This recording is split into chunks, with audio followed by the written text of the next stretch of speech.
Hey, welcome. Foster Talk with Dr. John is live tonight, Tuesday night, April 19th, 2022. And if you're just joining us, guess what? We are live. We haven't been here live for quite some time. Last Tuesday was the very first time we were live for maybe about a year. But this is Foster Talk with Dr. John from 7 to 7:30 p.m. Eastern Time right here. We're answering your foster care, your adoption, your kinship, your parenting questions. Me, leading foster care expert Dr. John DeGarmo, founder and director of the Foster Care Institute. If you've never joined us before, welcome. If you've been one of those ones who've been with us before, welcome back. Glad you're here with us. We were doing this for about every night for a while during the beginning of COVID, and then we switched to every Tuesdays and Thursday nights. Took some time off, but now we're back here live every Tuesday night because I want to spend some time with you. The next 30 minutes, we're going to answer your questions. Go ahead and start typing your questions, and you know how it works. A little bit about myself. I've been a foster parent myself to over 60 plus children who have come through my home. I'm the author of several best-selling foster care books, including those ones back there. And I am the founder and director, again, of the Foster Care Institute. I travel the world working with foster care agencies and programs. And guess what? I've walked the lifestyle. I've walked in the shoes. I know how hard it is being a foster parent. I know how challenging it is. Guess what? I've been there myself. There have been times where I've questioned the system. There have been times where I've wanted to give up. There have been times where I wanted to say, I can't do this anymore. Hey, Michael, it's glad that Michael's here with us tonight. I see that Laura's here tonight. Ellen is here tonight. Welcome, Ellen. Scott is here tonight. And Sarah here. Sarah, welcome. Glad you're here with us tonight. Foster Talk with Dr. John. I see that Michelle is here and Amy. Glad you guys are here tonight. Again, get those fingers flying. Type in anything you want. No question is off limits. Hey, Ashley. Glad you're here with us tonight. And Kelly. Hey Kim, yeah, completely transparent, open. We'll answer anything you might have, anything you're struggling with. As I said, I've been a foster parent myself. I know how hard it is. It is a very unique lifestyle. That's right. Foster parenting is a lifestyle that your friends, your family members will never truly understand, truly not appreciate what it's like having children in our homes, children in crisis, children who have suffered from trauma, children who are experiencing anxiety, children who have issues of trust or attachment. Maybe they have eating disorders or sleep anxieties. Maybe they have anger management issues, reactive attachment disorders, or some type of other anxiety disorders. Our friends and family members, those closest to us, don't know what it's really like 24 hours a day, 7 days a week, living with these children in our homes. Yes, it is incredibly rewarding. Yes, every child that's come through my home is maybe a better person, but there are times when we say, I need help. I need help. And that's what we're doing tonight, right here, answering your questions. So, with that in mind, what do you need help with tonight? Hey, Ashley, glad you're here with us tonight. And Michelle, glad you're here, Michelle.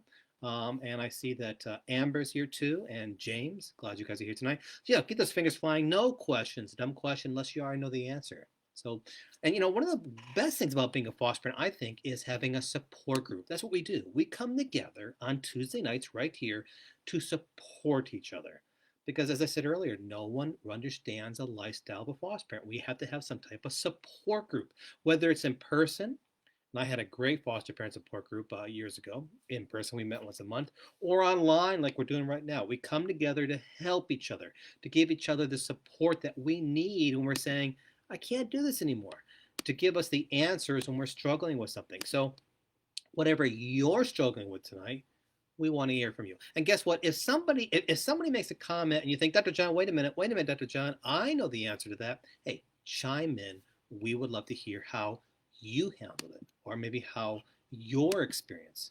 One of the best things I love about traveling the country, meeting with great foster parents like you, is being able to listen to your stories, how you handled something. Sure, I got my doctorate in foster care. Yes, I've written all those books, but I learn the most when I'm surrounded by great people just like you, because I get to learn how you handled it.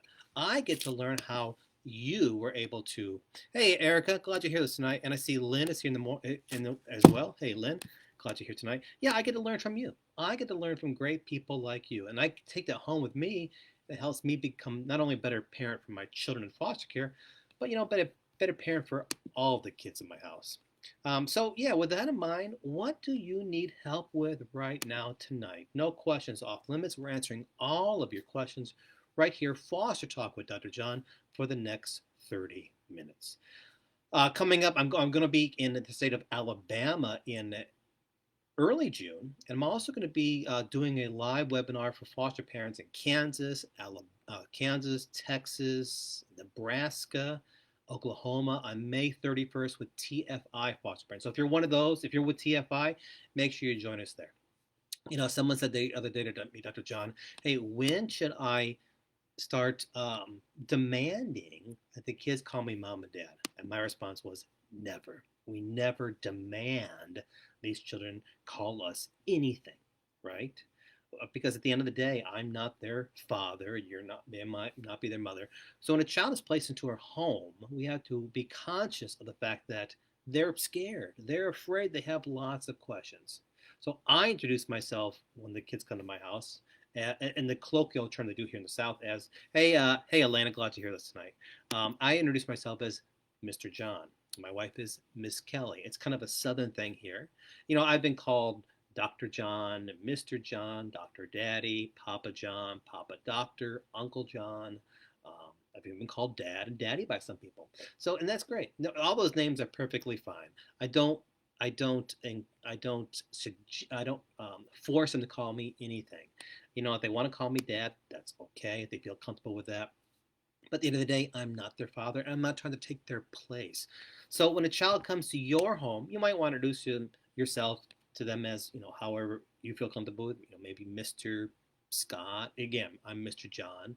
Um, how you feel comfortable. And then after a while, they'll find their own name for you. Hopefully, it's not going to be something too bad, right? I covered this last week in our Foster Care Institute Tip of the Week. I hope you saw it.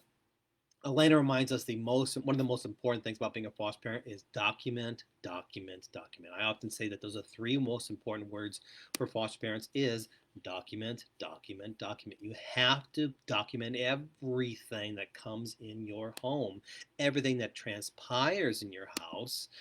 When a child skins their knee, when they fall down, skin their knee, you need to document where it happened, when it happened, how you treated it and addressed it, and make sure you document when you contacted the caseworker to let them know how you did it. All right. If a child has a bad day at school, make sure you're documenting that. If a child has a visitation and the birth parents don't come, make sure you document that, or document anything and everything that happens in your house. Every time you go to the doctors, make sure you're fully documenting all of that. If a child is having a meltdown, make sure you document that. The child's sick and stays home from school one day, document the date, the time, how you addressed it, what medicine you gave it, the day of the child, how much, how often, the times you did it. You need to document every single thing as a foster parent. So glad Elena reminded us of that. And if you don't know how to do it properly, hey, we've got a book. We've got a book right here at the Foster Care Institute that you can download. Has all the documentation forms, all the forms, the logs, the files, everything you need to fully document. And if you don't know where it's at, just shoot me and just say, I want documentation book. I'll send you a link to it, okay?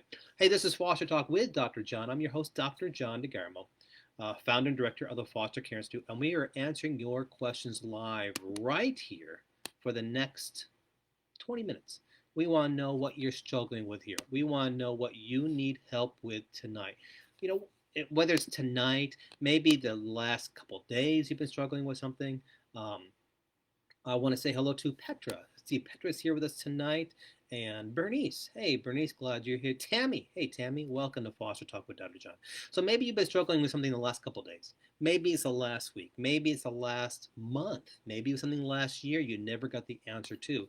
Whatever it is, we want to hear from you. What do you need help with? Sunshine, you want the documentation book done? Sunshine, what I'm going to do is I'm going to send you a link to it, and it's very simple. All you need to do is download it. I'm going to send you the link where you can go ahead and download it, okay? You can order it and download it. It's next to nothing. You're going to find the price incredibly expensive. But I'm going to send you that link right now, Sunshine, okay? And listen, friends, if you don't get the Foster Care Institute newsletter, I want to make sure that you get it, okay? I want to make sure that you get that newsletter. Okay, Sunshine, I just sent it to you right now. Just sent the link to you right now, and you can go ahead and order it and download it, okay? Listen, if you don't get the Foster Care Institute newsletter, it came out today. We had a great article today, brand new article about how teenagers have experienced more depression since COVID started. Suicide rate is up. Um, Homeless rate is up. Bullying rate is up. Depression, these are all skyrocketing since 2020, since COVID. So we had that in there. We had the foster parent tip of the week. We had the foster care 101 video, which I think was about working with birth parents. We had the motivational moment, the news, interesting article about these two kids who were separated and then 60 years later they came together. Great article there. If you don't get the Foster Care Institute newsletter, I hope you do. I hope you join. 11,000 other foster parents do. All you need to do is sign up. Type in I want newsletter, and put your email address. I want newsletter. Put your email address. We'll make sure you get that newsletter tonight. Sunshine says thank you. Thanks. My pleasure, Sunshine. I hope you enjoy it. Let me know what you think about it. Download it. Let me know what you think about it, Sunshine. I'd love to hear your feedback from it, okay? Hey, we're here for another about 20 minutes here. This is Foster Talk with Dr. John. I'm your host, Dr. John DeGarmo, founder and director of the Foster Care Institute. And yeah, I wanted to quit sometimes too. I remember there's a time a couple years ago, and listen, if you know my story, if you saw my TED Talk, or if you've read some of my books or been in some of my training sessions, you know I've had as many as 11 kids in my house at the same time. I know. That's crazy. Crazy and insane. We're not a group home. I get it. If you're not a hotel, seems like it sometimes. But there was a time where I was just so burned out. There was a time where I thought, I can't do this anymore. I'm so weary. I'm so exhausted. Um, and I was burned out. And maybe you're experiencing that right now. Whatever it is, let us know. We're here to help you.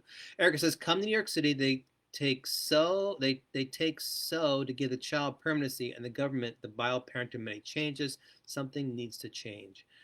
Erica, thank you for asking. I'd love to come to New York. What you need to do, Erica, is let your agency know, Erica, let your agency know that you'd love to see me at a speaking event. Maybe your agency can bring me in to speak at your next conference, this next speaking and training event. Just let your agency know you want Dr. John to come speak at your event. I travel all across country. As I said earlier, I'm going to Alabama soon, Mississippi, I believe. I'll be doing a webinar for Texas, Kansas, Oklahoma, Nebraska coming up, a lot of places. I'd love to go there as well. All right. Hey, this is Foster Talk with Dr. John. I'm your host, Dr. John DeGarmo, and we're answering your questions for the next 20 minutes. What is the one thing right now, the number one thing right now that you are saying, Dr. John, I need help? It's taking so long. I get it, Erica. I appreciate it. Thank you. I need help, Dr. John. I need help. I'm struggling with this. Are you burned out right now? Are you struggling with the biological parents? Are your own biological children struggling right now with the kids placed in your home? Are you struggling because the kids have left your home recently and your heart is so breaking? You're so broken. You're struggling with grief and loss. Maybe you're suffering from something known as secondary traumatic stress or compassion fatigue. We got a great webinar on it. Many foster parents do. Did you know this? If you're an adoptive parent, 65% of adoptive parents, that's right, 65% of adoptive parents experience post-adoption depression syndrome, PADS, post-adoption depression syndrome. Did you know that? So if you're an adoptive parent, you might be experiencing right now post-adoption depression syndrome. Or maybe you adopted a child and it's really not coming together as well as you would have liked. Whatever it might be, we're answering your questions here right now live, 7 to 7:30. We do it every Tuesday night. We started last Tuesday after a long hiatus, after a long break, because I was on the road traveling again. But I thought last week, you know what? I miss you guys. I miss being with you, and I want to spend some time with you. I want to answer your questions, and most importantly, I want to hear from you. I want to hear how you're doing. So that's what we're doing. So right now, we're answering your questions. Let me know what you need help with. We're here to help you out. Going back to the documentation book, yes, we've got all the files, the forms, the logs, the ledgers, everything you need, and probably a whole lot more that you didn't know that you need to document. If you don't document properly, if you don't fully, properly document, then you could be placing yourself in danger as a foster parent. See, documentation helps to protect you as a foster parent from false accusations, from false allegations. That's why it's so important that you properly document as a foster parent. And if you don't know how to do it, I really want you to get that book because you've got to do it. Hey, false accusations. My wife and I have had two false accusations over the years as foster parents. And guess what? False accusations, false allegations are normal. It's a normal part of foster parenting because you're working with sometimes with some people who may have issues of resentment, issues of anger. They may have their own anxiety. They might be suffering from their own trauma. Maybe they may be having some type of guilt or grief, and they don't know how to process what's going on, so they thrust it upon you. They look for somebody to shift the blame or somebody to try to relieve the pain that they're feeling and shift it upon you. And so sometimes that happens to us as foster parents. That happens to us as foster parents. So we need to make sure we protect ourselves against those false accusations, false allegations. We need to protect our family as foster parents. That's why documentation is so important. Sunshine says, sound like New Jersey. Hey, she must be referring to Erica. I was just doing some work with an agency in New Jersey recently, Sunshine. Great state. In fact, I was talking to somebody the other day about going to speaking at an event up there. Hopefully, I'll be going there soon. Yeah, so documentation is absolutely important. Hey, have you ever had a child in your home who suffers from reactive attachment disorder? Give me a give me a hands up if you say I have. Or have you ever had a time in your home where you've thought, I can't do this anymore. This is so hard. I'm going to type in there right now. I have had a time where it was so hard. Write that in there. If you've had a time as a foster parent where you thought, this is so hard, I can't do this anymore, go ahead and type that in. We want to hear from you because we want to hear from you. How did you experience that? How did you handle that? One of the great things we do as foster parents is we surround ourselves with other people like you, and we get the help from each other. We help each other, right? So, has there been a time in your life where you thought, I can't do this anymore? I'm just really struggling. Now, I often get, I do a lot of media, as you probably know, do a lot of interviews with journalists, and they always say, hey, 11 kids in the house, when do you get sleep? Yeah, you probably get the same question. When do you sleep as a foster parent? Because when you have children come in your home who are filled with a lot of anxiety, right? A lot of issues of trust, a lot of issues of attachment, it's hard. It is hard. And so sometimes our sleep suffers, right? How many of you have been there? How many of you have had a time where you say, I have not had much sleep? I have not had much sleep. I'm putting that in there myself, okay? Hey, this is Foster Talk with Dr. John. We're answering your questions live right here, 7 to 7:30. We want to make sure we get your question in. So don't wait too much longer. Don't wait too much longer. Make sure you get it in. Okay, Sunshine, did you want the documentation book? I'm hoping that I gave you a link. I know I gave it to somebody earlier. Was that you, Sunshine? Give me a thumbs up if it was. Give me a thumbs up if it was. I want to say hello right now to Renee. I see that Renee is here with us tonight. And I see that, let's see who else is here with us tonight. Amanda's here. Lynn is here. Hey, glad you're here with us tonight, Lynn. I see that Eric is here tonight. Glenn is here. Hey, Glenn, welcome to Foster Talk with Dr. John. And Tracy is here. Tracy, welcome. Foster Talk with Dr. John. So glad you're here. Nancy, hey Nancy, glad you're here with us tonight. We're answering your questions right now. What are you struggling? What do you need help with right now? Hey Jenny, glad you're here with us tonight. What's the number one thing right now that you need help with as a foster parent? The number one thing right now that you say, I need help. I'm struggling with this. What is that? We want to make sure that you get the help that you need right now. Right. Yeah, my wife and I, people often ask, how did you become foster parents? Well, we became foster parents after the death of our first child. I go into it in great detail in the book, Fostering Love, One Foster Parent's Journey. That's how we became foster parents. Death of our first child, and it led me to think, okay, I've lost a child. How can I help others? How can I help other children? I was teaching in the school at the time, and it was a very, very rural classroom. What led you to become a foster parent? What led you to start this journey that so few are willing to take? That's right, so few are willing to take. It is a lifestyle. I believe firmly that as foster parents, we make sacrifices. We make sacrifices. It is not a normal lifestyle. okay? Not a normal lifestyle. As I said earlier, when you're bringing children in your home who are filled with anxiety, children who have issues of attachment and trust, they may have some type of anger issues or some type of anxiety or disorders, it's tough. We go to work, you and I, we go to work to rest, right? That's right. We go to work to rest. Um, so that's why this is important what we do here every Tuesday and Thursday night. We go in here live to make sure that we are getting the help that we need. And so I'm sure there's something right now that you're saying, Dr. John, I need help with this. What does that look like for you? What does that look like for you? What's the number one thing right now that you're saying, Dr. John, I can't do this anymore. If I don't get the help, I'm not going to be able to continue with it. What is that? What is that? Hey, I talked earlier about our newsletter. As I said earlier, 11,000 subscribers to our newsletter. Just came out today. A really top-notch article. I think I'm going to brag a little bit about it. Okay, really top-notch article. And the title of the article, let me bring it up here, is "A Pandemic of Mental Health: The Effects of COVID Upon Teenagers." This was our new article. Came out today. I hope you read it. I hope you read it because it affects the teenagers in our home, those of us who are caring for teenagers in our home, whether they're our own biologically, whether they're ones we may have adopted.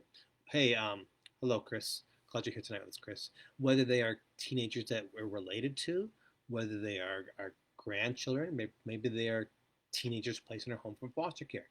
Teenagers in America right now are facing a pandemic of mental health, and I go into it in detail in this article that you can find in the newsletter. So if you don't get the newsletter, type in "I want newsletter," put your email address. "I want newsletter," put your email address. I'll make sure you get that newsletter in the next 24 hours. Okay. If I don't get to it tonight, I'll make sure that you get it tomorrow. All right. I want to make sure you read this very important article. Plus, as I said earlier, we have the foster care 101 video, the foster care news of the week. Are you getting your foster care news? The motivational moment, the archive of the week, the foster care tip of the week, and a whole lot more in this absolutely free newsletter. So if you don't get it, type in "I want newsletter," put your email address, and we'll get that newsletter to you tonight. All right. I was talking to some foster parents recently, and they were saying, "Dr. John, how do I prepare my house when the child's placed in my home?" That's a great question, and it really depends upon, for me, the age of the child. The age of the child. One of the things I do when I get that phone call, for a placement, I've got a number of questions. I have to determine very quickly, just like you. I have to determine, hey, Lena, we'll get that newsletter to you. Thank you so much for asking. Look for that later on. I appreciate that. And by the way, friends, if you have a question, just start getting those fingers flying. Type in any question you may have. Go ahead and interrupt me. And Jenny will get that newsletter to you. Thank you for asking. We'll get that newsletter to you. And if you got a question, just type in your questions. We've got another 8, 9 minutes left. I want to make sure we answer your questions tonight, okay? But I ask a number of questions. When I get the phone call, I have to determine, like you, is my house the best house for this child? Is my family the best family for this child? Is this the right placement? Can I provide the resources to support this child needs? Is this a good fit for my family? Is my family a good fit for the child? So many things we have to determine, right? Because sometimes it might not be the best placement. My house, my home, even though I've had 60 plus kids, even though I've had as many as 11 at the same time, I'm not the perfect fit for every child. And neither are you. You might be a much better fit for some children than me, and vice versa. So I need to determine pretty quickly if it's a good fit. So I ask questions like this: how old is the child? Why was the child in care? How long will the child be in care for, perhaps? Does the child need to have a new school? Is a child on any type of psychotropic drugs? Is the child seeing a therapist or counselor? What type of anxieties might the child have? And a whole lot more questions. I've got an entire list of all my questions that I ask in the book, The Foster Parenting Manual. Let me see if I got a copy of that behind me. The Foster Parenting Manual. It is, yes, that one. Oh, that one right there. See that one right there? The Foster Parenting Manual. When I finished my doctorate dissertation and my book, Fostering Level 1 Foster Parents Journey, I was asked to write a foster parenting manual. So I asked myself, what did I wish I learned when I first became licensed as a foster parent? And what do I need to continue to know And that's what the book's full of. So there's a chapter in there about placement of a child in your home, and it's got a whole bunch of questions, my list of questions that I always ask to make sure that my house is the best house, my house the best placement for that child. Because what we don't want to see is a child come to your home or my home and not be a good fit, and that child sadly, tragically have to go to another home. That can hurt the child, that can hurt the caseworker and the agency, that can hurt our own family. We all suffer in some way when a placement has been disrupted, if you will. All right. So make sure you are answering those questions. If you want a copy of that book, go ahead and let me know, and I'll send you a link, and you can order a copy, signed copy for me, signed copy. I always send a bunch of personally signed copies out in mail. So I'd love to give you a signed copy there. All right, a number of you are wanting the newsletter. If you want the newsletter, type in I want newsletter, put your email address. I want newsletter, put your email address. We'll get you that newsletter in the next 24 hours. You know, normally when we do this foster talk with Dr. John, and I say normally, I want you to remind you that if you're new tonight, we were doing this for a very long time, from probably March 2020 to maybe September 2021. So we went a year and a half of doing this, and then we took maybe the last 6 months off. Why? Because I was starting to do a lot more speaking engagements again. Hey, Teresa, glad you're here, and Michelle, so glad you're here this tonight. So we stopped for quite a while, but now we're back on. And this is your opportunity Tuesday night, 7 to 7:30, to get the help that you need. If there's something right now that you're really struggling with, you have a question about something you're not sure, maybe you're struggling with your agency, maybe you're struggling with the birth parents of the children in your home, maybe you're struggling with issues of trust or sleep or attachment, whatever it might be. This is your chance right now to get those fingers flying and ask anything you want. Remember, no question's a dumb question unless you already know the answer, right? So we want to make sure that you get the help that you need. Hey, Lydia, you want the newsletter? Great, Lydia. What I need you to do then, I need you to type in your. There it is. Great, Lydia. Thank you. There it is, right there. Your email address. Okay, so Lydia, look for that newsletter from me in the next 24 hours. We'll get that for you. You're gonna love it. You're gonna love it. All the foster care news of the week, the motivational moment, the foster care 101 video tip, a great article, foster care 101, I said the video, and a whole lot more. Sunshine wants a documentation book. Sunshine, we're going to send you a link to that documentation book, and you can order it from me, and you can download it and get everything that you needed. Yes, the documentation book is the foster care documentation book. It has all the forms, files, information that you need. Hey, before we go, I want to make sure we get your question in. So if you have another question, hey, Lena, we'll get that newsletter to you. You have a question, real fast, type it in there, and we'll get your questions answered. That's what we're here to do. We're here to answer your questions. I'm Dr. John DeGarmo, founder and director of the Foster Care Institute, foster parent to 60 plus kids. I know how hard it is being a foster parent. I know how challenging it is. I know I wanted to quit too. There have been times where I threw up my hands and say, I can't do this anymore. I'm so tired. The system stinks. It doesn't work. I have been there. At the same time, it has been the most rewarding thing I've ever done. Every child that's come through my home has made me a better person in some way. And I bet deep down that's how you feel as well. Did I tell you about the new book we got coming out? I'm writing a book right now with my dear friend Jen Lilly. Maybe you've seen Jen. Jen did a couple foster talks with Dr. John in 2021. She is a celebrity actress. Maybe you've seen her on Hallmark channel, Hallmark movies. Maybe you saw the soap opera. She's now on GAC channel. She's a foster parent, an adopted parent, and a great advocate for these children. And she went to Washington, D.C. with me working on things, reform for foster care. Well, her and I are writing a book, and we're in the process. We're about halfway done. Kelly says, best advice for first placement. Kelly, great question. Thank you for asking. Well, Kelly, buckle up. It's going to be a roller coaster of emotion, and enjoy the adventure. Kelly, in truth, make sure you've got some type of support group. Okay, if you're not in a foster parent support group in your community, make sure you join one. Make sure that if you have children in the home, make sure that they're prepared as well. Understand that you're going to have not much sleep. It's very exhausting. Be flexible. Be very, very patient with the child. When the child comes to your home, really depends upon the age of the child, Kelly. So if you want to type in real fast how old a child is, I can go in a lot more depth. for you, okay? But be flexible. At the same time, make sure that you are consistent with your rules and expectations in the house. Don't set your expectations and rules so high. Have realistic expectations. If the child's in school, recognize this child's going to very much struggle in school. School is the last place they want to be, okay? We've got a whole book on that, helping foster children in school. School is a very difficult place for children in foster care. Most children in foster care, the average child in foster care is 18 months behind academically. They struggle with reading and math skills. They have behavioral issues as well. Um, so help them with that. 0 to 5. Okay, Kelly. Well, there may be issues of trust and attachment.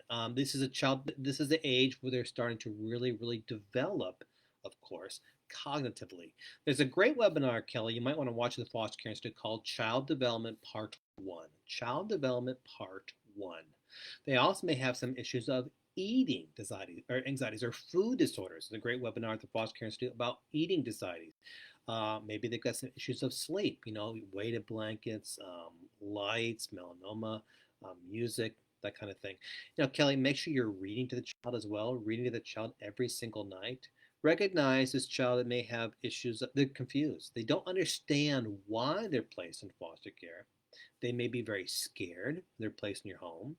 They may have questions like, why am I here? When do I go home? When will I see my parents again? Kelly, I would encourage you to check out the book right here. Let's see, let me get my hand right there. There it is. Okay, right there. A Different Home, A New Foster Child Story. It's a beautifully illustrated book. It's a book written about a child placed into a foster care home. I think the child's 7 years of age, so not much older than yours. It's a book designed for kids between the ages of 2 to 10. It's about a child in care, has all those questions. Why am I here? When do I go home? When do I see mommy and daddy again? Did I do something wrong? At the end of the story, the child realizes, okay, I'm in a different house, different family, but I'm going to be okay. It's a book designed for you, Kelly, to pull off the shelf, read to the children in your home over and over again to help ease their anxieties and answer some of their questions. I know, Kelly, you're going to love the book. You can read it over and over again to every child that comes to your home. That's a great book for the child. You can order a signed copy at the Foster Care Institute if you'd like. Let me know, and I'll send you a link where you can order, and I'll sign a copy to you. Kelly, in the book, The Foster Parenting Manual, we got a whole chapter in there about placement as well. All right. So, but again, Kelly, be flexible, be patient, very, very patient with the child as they come to learn your expectations.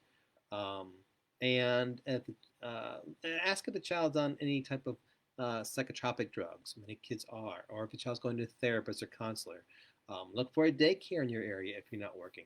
Great question, Kelly. There's so much to talk about, but we are out of time. Well, please give book details. I will, Kelly. I'm going to give you a link in just a few moments. As soon as I get off here, Kelly, as soon as I get off here. Thank you so much. Make sure I got all the questions here before we go. Thank you so much for being here. We're going to do it again next Tuesday night. Jessica will get that newsletter to you, Jessica. Look for that newsletter tomorrow morning. Those of you who asked for the newsletter, look for that newsletter tomorrow morning. We'll get that newsletter to you. If you want the newsletter, type in I want newsletter, put your email address. I want newsletter, put your email address. We'll make sure you get a copy of it. Hey, if you are looking for training webinar hours, CEUs, licensing hours, make sure you come right here. The Foster Care Institute, we have over 65 hours of online training webinars, CEUs, printable certificates, 15 free ebooks, and a whole lot more when you become a special member. I would love to give you that access. Lydia, can a judge's decision be appealed? Yes. The judge is widely known to side with family, no matter the circumstances, child workers, in case CASA lawyer doesn't agree with return. Lydia, that's a very loaded question. If you want to email me that in person, and maybe you and I can set up a time, we can talk about that personally, one-on-one, maybe a counseling session if you will, a foster parent coaching session. Let me know if you're interested in doing that, Lydia, and we can do that. All right, listen, friends, we're out of time, and I've got to go off, take off my tie, and go back in my garden and plant my blackberry canes that came earlier today, and grab my chicken eggs from the chickens today. Hey, so glad you're here. Please do me a favor. Let your friends and family members know that you joined tonight so they can come next week. Invite them to come. The more foster parents we have here, the more support we have, the better answers we get because we can help each other, okay? And join us next Tuesday night. We'll be here right here next Tuesday night, 7 to 7:30 p.m. live on this page. For the Foster Care Institute, I'm Dr. John DeGarmo. I will see you next Tuesday, and thank you for caring for children in need. Thank you for caring for children in crisis. I think you are a superhero. Thanks so much. We'll see you next Tuesday.